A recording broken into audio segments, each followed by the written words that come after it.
Ito na naman po ako. Magbibigay lang po ako sa inyo ng konting kaalaman about po sa aking kalusugan. So, kung paano ako nagkaroon ng CKD. CKD means chronic kidney disease. So, maikwento ko lang kung paano nag-umpisa. Siguro 2015 or 11 yan, nag-start na ako nagkaka-UTI. So, hindi ko siya pinapansin. Kasi akala ko it's normal na minsan 'di ba pag nagbubuntis ka na madalas nagkaka-UTI talaga ang babae. So parang naging lang sa akin yun na kasi dahil buntis ako. Pero may time na hindi naman ako buntis, nagkaka-UTI pa rin ako. So minsan minom ako ng kung yung mga nakakaalam about sa sambong na herbal na halaman. So, nag-try akong uminom. Siguro mga 2 weeks. Mga 1 week pa lang. Pag-ihi ko, may lumabas ng bato. Siguro 2 batong maliliit. So, parang nagkaroon ako ng ba't kaya nagkabato ko? Ba't may bato sa ihi ko? Ayun. Kaya siguro may nagkaka-UTI ako. Pero hindi ko pa rin siya pinansin kasi parang normal, nakalabas naman na yung ganun. So, hinayaan ko na ng hinayaan. Hanggang 2019 or papasok ko yung 2019.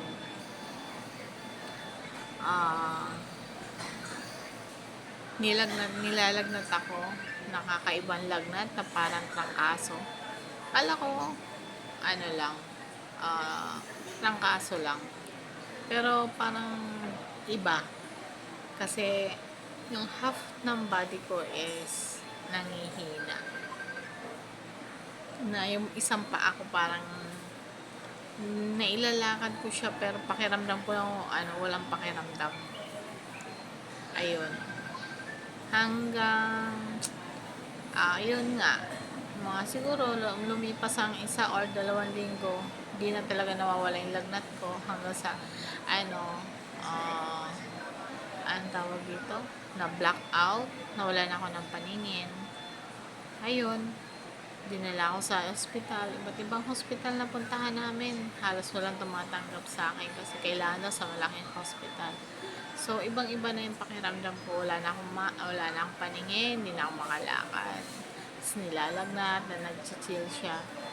So, yung magkawatid ko, nag-aalala.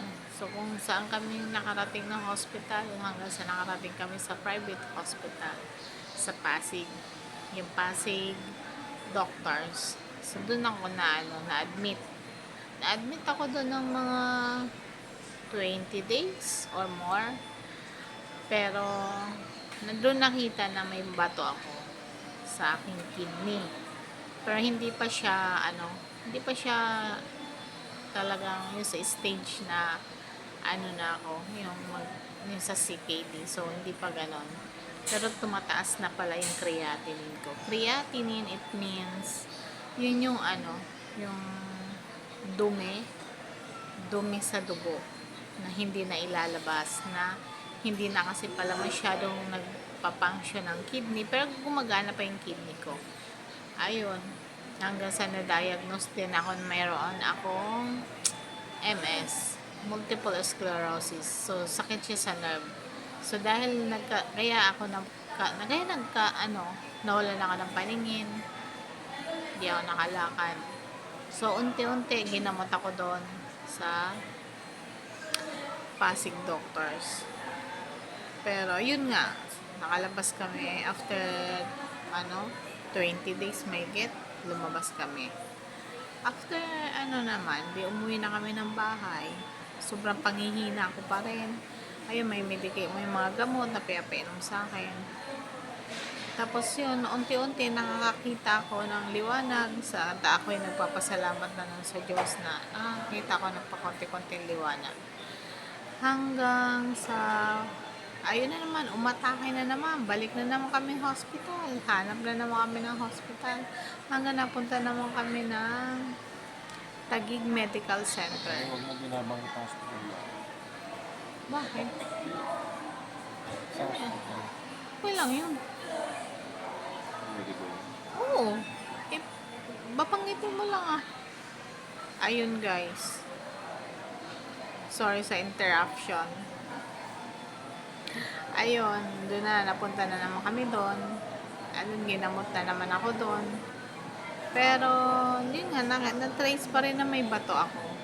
Siguro doon daw nanggagaling yung infection, kaya ganon. So yun, ginamot ako doon na naman, almost 20 days din. Ayun, after 20 days, lumabas na naman kami ng hospital. Nakauwi na naman kami ng bahay. Pero yung pakiramdam ko, hindi pa rin nagbago. Na, iba pa rin talaga, iba, as in. Tapos yung half body ko is tusok-tusok na siya. Na, yung tusok-tusok, pero may pakiramdam. May pakiramdam siya. Normal yung pakiramdam, pero may kahalong tusok-tusok nga lang. Tapos yung paningin ko, medyo nagkakaroon ng yun na medyo nakakita ka ng tao, paunti-unti. Pero yun nga, hindi pa rin talaga mawala na para may infection pa rin. Kasi iba pa rin pakiramdam eh. Hanggang may tumulong sa amin, na kapitbahay namin, na engineer, na nagtatrabaho sa Arca South. So, yung asawa niya is nagtatrabaho po dito sa PGH Hospital. So, naawa po siya sa amin na pabalik-balik kami sa hospital na parang wala naman nangyayari talagang gamutan. Nag-suggestion siya sa amin na bakit hindi ako magpa-check up sa PGH. Sabi ko naman, mahirap yung sa ganong mga hospital kasi laging sinasabi sa'yo puno, ganyan-ganyan. Kaya parang wala kaming pag-asa na makapasok sa public hospital. Pero dahil sa desidido si engineer noon na mapagamot ako at males ba yung gastos, at sagad na din kami noon, wala na kaming pera. Tinulungan niya kami na ilapit sa asawa niya na nagtatrabaho sa PGH yun. Hanggang yun, nakakuha na ako ng card ng PGH. At dito ko na-discover sa PGH yung aking kondisyon. About sa multiple sclerosis, about sa kidney stone. So, may bato talaga ako. Pero that time, mas inuna muna ng PGH gamutin yung multiple sclerosis ko. Tinitrace nila at ako may inano sa aking gamot, steroid, para daw mabuhay yung mga patay kong ugat. So, inuna yon. Kumbaga nabaliwala ang about sa aking kidney stone. So, hindi mo na siya na set aside mo na siya. So, after daw nun, pwede naman na daw ako sa OPD na lang daw. So, okay. OPD nga po. Ayun. Tapos, ayun. Nag-OPD ako. Siguro 2 times ako nag-OPD sa PGH. After nun, nag-iba na yung pakiramdam ko at sinugod na naman ako dito sa hospital, sa PGH. At doon na nalaman na about sa aking kidney. Yun nga, paulit-ulit lang na infection. At yung last time nitong 2024 September, yun yung talagang sukdula na pala yung sakit ko sa kidney. At yun na nga, chronic kidney disease na pala ako, CKD na siya. So, inadmit ako dito sa hospital sa PGH. On that day, siguro nagsabi sa akin yung mga doktor sa emergency na Ma'am, kailangan na po kayong i-dialysis. Dahil sobrang taas ng creatinine ninyo. Ang creatinine ko po ay umabot ng 1,600. So, super taas na po talaga siya. At namamanas na po ako, nahihirapan na akong huminga. At yun na nga, ah, on that day na sinabi niya yun at nakapag-decide na ako, o sige, kailangan kong kinakailangan, kabitan ako ng catheter. Yun nga, kinabitan ako ng catheter sa leeg para ma-dialysis ako kaagad-agad. So, kinabitan ako ng catheter. After nun, siguro mga ilang oras, sinalang na po ako sa dialysis. Doon na po sa dinialysis na nga po ako. Yun na. Nung una, pa ako, litong-lito pa. O, bakit may ganito sa liig ko? Ano mangyayari? Anong mangyayari na sa akin? Pero, ayun, imbis na panghinaan ako ng loob, dun ko nag-pray talaga ako kay Lord na Lord, palakasin mo yung loob ko, na hindi ako mawala ng pag-asa, na hindi ako panghinaan, alisin mo yung takot, kaba na aking nararamdaman. Nagpe-pray talaga ako, kinakausap ko talaga si Lord. Kausap ko po talaga siya. Doon ko naramdaman na nagkaroon ako ng yung kaginawan sa pakiramdam na talaga, kung yung panalangin mo pala kay Lord ay talagang tago sa puso mo, talagang nandyan si Lord palagi. So, yun na nga po, na-dialysis na nga po ako one time.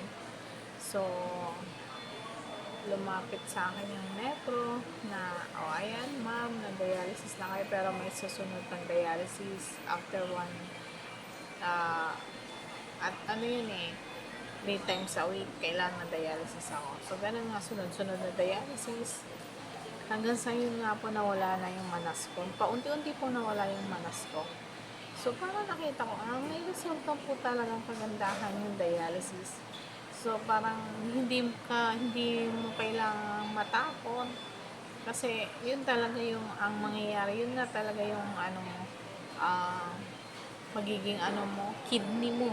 Yung dialysis, yung machine. So, kasi kailangan linisin ang dugo. Kasi pag hindi nilinis ang dugo, tataas ang creatinine. Pag umakit ang infection sa ulo, yun yung ikinamamatay ng isang pasyente. So, yun nga guys, sa awa ng Diyos, patuloy lang yung pagtitiwala ko sa Kanya na anumang mangyari, si Lord lang nakakaalam, si Lord lang yung may karapatan na kung hanggang saan ang ating buhay. So, pero pinagpe-pray ko sa Kanya palagi na, Lord, huwag muna po ngayon kasi gusto ko pang makita ba yung future ng mga anak ko, lalo na yung bunso ko, napakabata niya pa, 8 years old lang po siya. So, yun. At yun ang palagi ko pinagpe-pray talaga na maging okay ang lahat. Hanggang sa syempre, natanggap ko na rin sa sarili ko na yun nga, na ako talaga, magda-dialysis na talaga ako for lifetime. Pero, hindi pa rin ako nawawala ng pag-asa. Nandun pa rin yung pag-asa ko na, na, kasi may mga, naman, choices naman na posibleng mangyari na, kung ikaw ay ma-transplant, at magiging normal ka na ulit, hindi ka na magda-dialysis.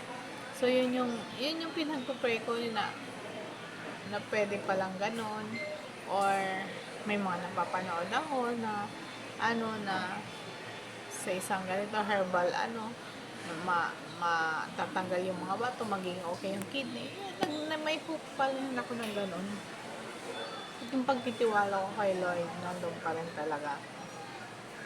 So, kumbaga, isinukurak ko na sa Kanya kung ano yung plano niya para sa akin, kung anong plano talaga ni Lord. So, kailangan natin tanggapin. Ayun. So, ayun guys, paulit-ulit ako na ito na, pabalik-balik ako na dito sa hospital. Kasi nga, dahil din pala dito sa catheter na to, hanggat hindi ka nakakabitan ng fistula, ano, yung catheter na nilagay sa liig ko, for temporary lang po, para ma-dialysis ako. Ito po kasi yung pinakamalapit or madaling way para ma-dialysis. So, ayun, paulit-ulit, nagkaka-infection. So, this time, guys, pang-lima na ito. Pang-lima na to. Pang-lima na namin admission dito sa hospital. Oh, itong ano na to, itong month na to, April. Ayan, 2025. Pang-lima na po siya. At pang-limang kabit na po sa liig ko ng catheter. Imagine that, guys. Kung may hinahinala yung loob ko, parang, susuko ka na eh. Susuko na ako. Para, ano na, ganyan. Kasi, parang, ano na eh, hanggang ngayon, hindi pa ako nakakabit ng fistula. So, parang, panghihinaan ka, pero hindi pa rin. Nandun pa rin yung pagtitiwala ko kay Lord na makakabitan din ako ng fistula, may line up din ako for transplant. Pinagpapray ko po yun na kung may line. Kasi sinasabi naman sa akin ng mga doctors na pwede ako mai-transplant eh. So, sana may line up ako para sa transplant. So, yun guys. Sana sa mga makakapanood nitong video ko na to, samahan nyo po akong ipagdasal na maging okay, may transplant ako. Yun lang po talaga yung pinaka the best way na maginhawa ulit yung aking at maging normal ulit ako as bilang tao. Ayan guys. Ayan. Sana hindi po kayo magsawa sa kwento ko. Anong tawag nito?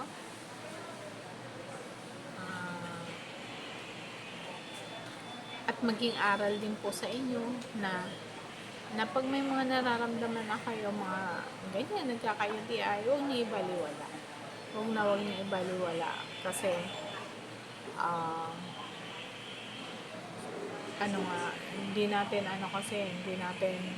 hindi natin alam or hindi tayo doktor para makapagsabi na okay lang, ganyan.